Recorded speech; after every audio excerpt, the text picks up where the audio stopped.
बिस्मिल्लाहिर्रहमानिर्रहीम। अस्सलाम वालेकुम। मैं इब्रार अहमद मेहर एडवोकेट उम्मीद करता हूं कि आप सब खैरियत से होंगे। आज के टॉपिक में ये डिस्कस करेंगे कि अगर किसी के खिलाफ एफआईआर का अंदराज है या किसी के खिलाफ एफआईआर का अंदराज नहीं है।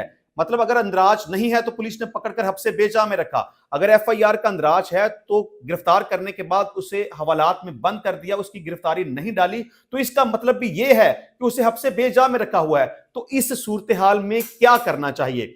देखिए, अगर इस तरह की कोई सूरत बन जाए तो जो भी शख्स हवालात के अंदर बंद है गैर कानूनी तौर पर, जिसे हब्से बेजा में रखा गया है, चाहे उसके खिलाफ कोई मुकदमा है या मुकदमा नहीं है, उसमें गिरफ्तार शख्स जो हवालात में मौजूद है उसका कोई भी करीबी रिश्तेदार, उसके माँ बाप, बहन भाई, दोस्त अहबाब, एनीबॉडी अदालत के अंदर जाकर उस शख्स की बाजियाबी के लिए पटिशन फाइल कर सकते हैं।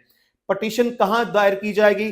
सेशन जज साहब के पास, मतलब कि हर जिले के सेशन जज साहब के पास सेक्शन 491 क्रिमिनल प्रोसीजर कोड के तहत इख्तियारात मौजूद होते हैं। वहां पर जाकर पटिशन फाइल की जा सकती है, बैलफ मुकर्रर करवाया जा सकता है। यानी कोई भी शख्स अदालत के अंदर जाकर यह पटिशन फाइल कर सकता है कि जनाब जज साहब, ये फलां बंदा इस वक्त पुलिस की नाजायज तहवील के अंदर मौजूद है, उसके खिलाफ किसी किस्म की कोई एफआईआर मौजूद नहीं है, पुलिस ने नाजायज तौर पर उसे पकड़कर हब्से बेजा में हवालात के अंदर बंद किया हुआ है, या उसके ऊपर कोई एफआईआर का अंदराज तो है लेकिन पुलिस ने जानबूझकर उसकी गिरफ्तारी नहीं डाली और गैर कानूनी तौर पर उसे हब्से बेजा में हवालात के अंदर बंद करके रखा हुआ है। लिहाजा मेरी इस दरखास्त के ऊपर बैलफ मुकर्रर किया जाए और बैलफ को हुक्म सादर फरमाया जाए कि वो फलां जगह पे जाकर, जहां पर भी उस शख्स को हब्से बेजा में रखा हुआ है, वहां से जाके उसको बाजियाब करवाए और अदालत के सामने पेश किया जाए और अदालत उस मबूस शख्स को बाजियाब करने का हुक्म सादर फरमाए।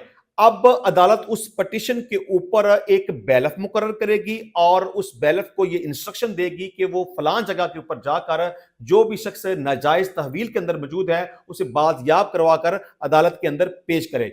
अगर तो अदालत के सामने ये बात आ जाए, मतलब कि बैलफ कामयाब होकर वापस आए और जो भी शख्स गैर कानूनी तहवील में रखा गया था उसे वहां से बाजियाब करवा के अदालत के सामने पेश कर दिया जाए और अदालत ये समझे कि वाकई इस बंदे के खिलाफ कोई एफआईआर का अंदराज नहीं है, ये बंदा पुलिस को मतलूब नहीं था लेकिन उसको नाजायज तौर पर पकड़कर हवालात में बंद किया गया था, तो अदालत उस मबूस शख्स को बाजियाब करने का हुक्म सादर फरमा देगी और उसको आजाद कर देगी।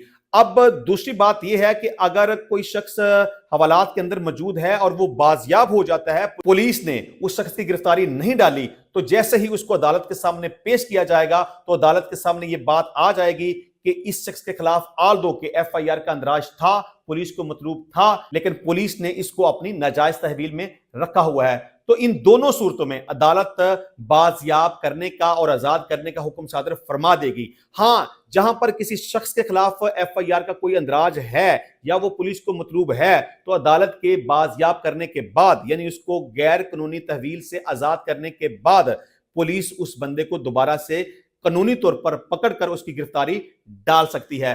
और जिस पुलिस ऑफिसर ने किसी भी शख्स को अपनी नाजायज तहवील में रखा होगा, अदालत उसे हब्से बेजा में रखने के जुर्म में उसके खिलाफ एफआईआर के अंदराज का हुक्म सादर फरमा सकती है। तो इंशाल्लाह मिलते हैं नेक्स्ट टाइम नई वीडियो में नए टॉपिक के साथ। तब तक के लिए इजाजत दीजिए।